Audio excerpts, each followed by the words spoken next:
it, and I welcome the all-female front bench.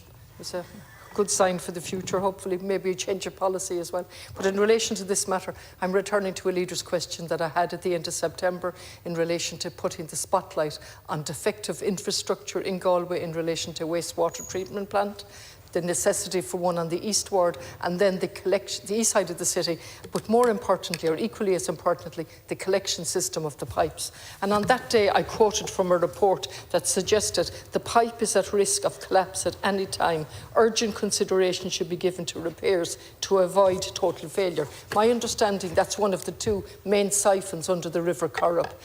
The very next day, Irish Water, following up a question from Catherine Murphy, Deputy Murphy, they said that's not the position. Now, I'm reading from a report. The only confusion may be over which pipe, but my clear understanding is the two siphons under the River Corrib, one of them is in danger of imminent collapse, needs urgent work.